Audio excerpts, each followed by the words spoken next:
मित्रों नमस्कार। और विशेष मेरे देश के एक आने वाले परिवर्तन की दिशा के अंदर यूँ कहे तो एक चुनाव आता 5 साल के बाद में।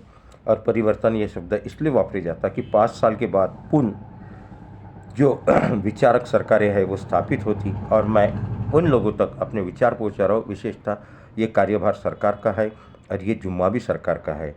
और जो समस्या ये है कि हमारे देश के अंदर जो मौतें हो रही है, अकाली सिकल सेल की मौतें, कुपोषण की अकाली मौतें, और विषय एक वो है कि किसानों की आत्महत्या। तो इसके ऊपर सरकारों को एक विशेष ध्यान देने की ज़रूरत ये पड़ती है आने वाले चुनाव के बाद में, क्योंकि अनुच्छेद 21 के तहत ये किसी भी नागरिक, किसी भी गणराज्य संघ का हो, जवाबदेही अनुच्छेद 21 की तहत सरकार की होती है।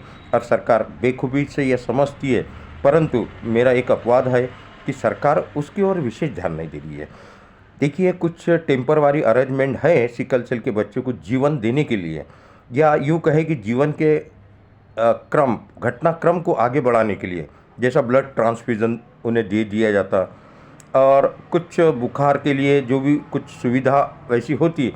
लेकिन एक्चुअली सरकार के उपक्रम हैं, कुछ सरकार के तरफ से फाइनेंशियल भी मतलब अनुदानित पैसा है, लेकिन वो जो फाइनेंशियल अनुदानित सरकार की ओर से दिया जाता, तो ये मान के चलो कि एक सिकल सेल के बच्चे के लिए ऊँट के मुंह में जीरा साबित होता साहब। सीधा सीधा आप अनुदानित देने के बजाय मैं समझता हूँ कि उसे कंप्लीट जीवन दान देने के पक्ष में खड़े हो जाओ। तो ये समझो कि आज मेरा भारत देश पूरी तरीके से विजयी हो गया, ऐसा मैं समझूंगा।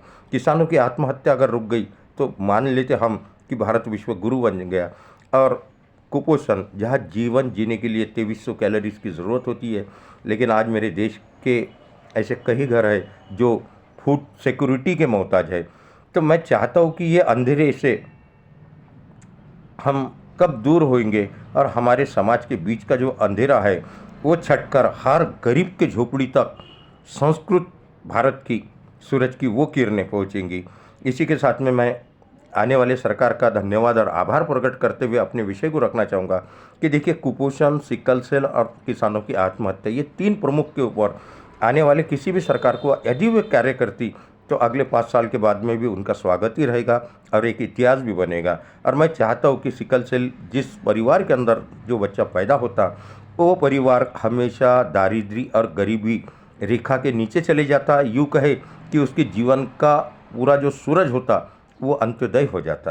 यानी जिसको हम अंत्योदय का कार्ड बांटते, तो वो अंत्योदय की परिस्थिति मेरे देश के ऊपर नहीं आना चाहिए, क्योंकि ये जो सिकल सेल एक ऐसी बीमारी है, थैलेसीमिया एक ऐसी बीमारी है जिसे हम जेनेटिक कहते हैं, जो जीन्स के माध्यम से माता और पिता के, तो वो उस बच्चे के अंदर अपलोड होती, उस बच्चे के अंदर आती है और वो गर्भ आरोपित हो जाती। तो उसकी जो पीड़ा है, असहनीय पीड़ा, प्राणांतिक पीड़ा, आयु के अंत तक उस बच्चे को तड़पते हुए उस परिवार को देखना पड़ता। रात बेरात, मौसम कैसा भी हो, जेब में रुपया और नहीं हो, जब वो डॉक्टर और अस्पताल के दरवाजे खटखटाता, तो उस दर्द के अनुभव की जो लहर होती उसको मैंने महसूस किया साहब। इसलिए मैं चाहता हूँ कि मेरे भारत के किसी भी परिवार पर ये संकट ना आए, और विशेषतः इसके लिए जिम्मेदार है भारत सरकार और कुछ राज्य सरकारें। ये बेहद जवाबदारी के साथ में मैं इनको आरोपित करता हूँ, क्यों कि ये टेम्परवारी अरेंजमेंट करने के बजाय आप बोन मैरो ट्रांसप्लांट करके सीधे सीधे उनको जीवन दान दे दीजिए। लेकिन बोन मैरो ट्रांसप्लांट का 15 लाख रुपए, 14 लाख रुपए जो खर्चा है, आज सरकार वो उठाने के पक्ष में नहीं है। क्या मेरा देश इतना गरीब है? अरे मेरे देश के अंदर देखो, करोड़ों अरबों रुपए धार्मिक उत्सवों के ऊपर खराब होते, ऐसा बोलने के बजाय धार्मिक उत्सवों के ऊपर लोग खर्चा करते, ऐसा बोलना उचित होगा। मेरे देश के अंदर कहीं जो बांधकाम है जहाँ उचित नहीं होता, उसके ऊपर हम अरबों रुपए डाल देते, लेकिन जो उचित है उसको हम अनदेखा करते।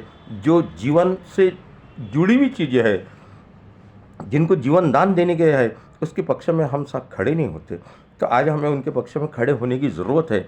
और विशेषतः 1910 के अंदर इसका संशोधन हुआ, सिकल सेल इस बीमारी का, और ये बीमारी माता पिता और पूरे परिवार को कर्जदार, बर्बाद और अंतर औलाद से बेदखल करने वाली बीमारी है। तो मैं सरकार का ध्यान इस ओर आकर्षित करना चाहूँगा कि इसके ऊपर हमारे देश में विकल्प है। आज जमैका के अंदर 80 साल की उम्र इनकी मानी जाती, फिर भारत देश के अंदर एक शल्य चिकित्सक अधिकारी, एक जिला सामान्य अस्पताल ये लिख कर देता कि 15 से 20 साल ये बच्चे जीते।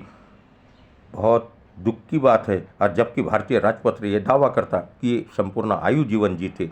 लेकिन देखिए कि डॉक्टरों की जो गलती है, जैसा 4 टाइप कारण पूरे डॉक्टर यही बता देंगे आपको कि किस कारण से मर गया। स्प्लिनिक सिक्विस्टेशन, अप्लास्टिक अनीमिया, या तिल्ली के अंदर उसके रक्त वो जमा हो गए, या एक्यूचेट सिंड्रोम, ये चार ही कारण है। 4 टाइप्स कारण बता दिए जाते और उस परिवार को खामोश कर दिया जाता, न्याय व्यवस्था को खामोश कर दिया जाता।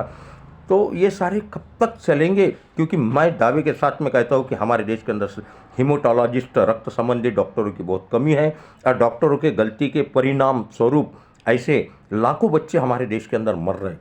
मगर इसे देखने वाली जो सरकारें हैं वो पक्ष में पीड़ित की खड़ी नहीं होती, वो पक्ष में खड़ी हो जाती डॉक्टरों के बचाव के अंदर।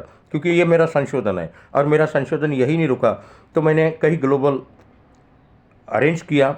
जैसे कि विश्व ग्लोबल के अंदर भी मैं भुवनेश्वर में था, होटल मायफेयर लगून, जीएमसी नागपुर में भी था। लेकिन मैं विशेष रूप से यह संदेश है ये पहुंचाना चाहता हूं कि देखो, किसानों की आत्महत्या एक, नंबर 2 बेरोजगारी की समस्या, नंबर 3 सिकल सेल और थैलेसीमिया की, और जीवन जीने के लिए जो 2300 कैलोरीज लगती है, तो एक सशक्त और सक्षम रोजगार की ज़रूरत है भारत के हर बंदे को, ताकि लोग फूड सिक्योरिटी के ऊपर निर्भर न होकर 2300 कैलोरीज उनको भोजन से ही प्राप्त होते रहे। इसी के साथ मैं धन्यवाद और आभार प्रकट करते हुए वीडियो आप तक भेज रहा हूँ कि देखिए, सरकार इस पर विचार करे, जनता इस पर विचार करे।